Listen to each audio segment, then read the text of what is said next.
இந்த மாதிரியான கரடிகளை வந்து மனிதர்களாகிய நாம் எந்த அளவுக்கு நம்ம அதை வந்து டார்ச்சர் பண்ணியிருக்கோம் அப்படின்னு பார்த்தீங்கன்னா, 13ஆம் நூற்றாண்டுகள்ல, அதாவது முகலாய மன்னர்கள், மராட்டிய மன்னர்கள்ல இருந்த டைம்ல வந்து பாத்தீங்கன்னா, நம்மளுடைய பாரத தேசத்துல கலந்தர் அப்படிங்கிற ஒரு கம்யூனிட்டி, அந்த சமூகத்தினர் வந்து ஒரு குலத்தொழிலாவே வந்து இந்த கரடிகளை வச்சு பிழைப்பு நடத்துறதவே வச்சிருந்திருக்காங்க. அவங்க என்ன பண்ணுவாங்கன்னா, காட்டுக்குள்ள போயிட்டு ஒரு 6 மாசம் அந்த கரடி குட்டியை எடுத்துட்டு அதை பழக்குவாங்க, ட்ரெயின் பண்ணுவாங்க.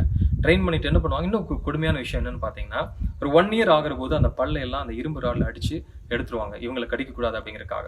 அப்புறம் ஹாட் நீடில் வச்சு அந்த மூக்குல வந்து தொலை போட்டு ஒரு கடிவாளம் மாதிரி போட்டுக்குவாங்க, அதை கண்ட்ரோல் பண்றதுக்காக.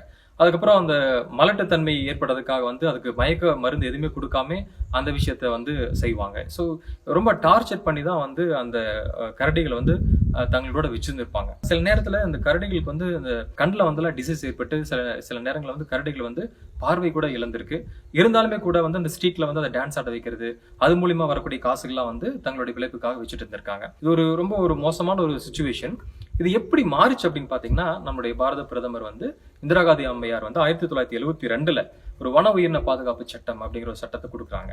அது வந்த பின்னாடிதான் வந்து இந்த மாதிரியான மனிதர்கள் வந்து கரடியை வந்து ஒரு பெட்டா வச்சிருக்கிறதோ, இல்ல வந்து ரோட்ல வந்து ஸ்ட்ரீட்ல டான்ஸ்க்காக அதை வந்து பண்றது எல்லாத்தையுமே டோட்டலா ஸ்டாப் பண்ணுது. வனத்துறை முழுமையாக அதை வந்து ஸ்டாப் பண்றாங்க.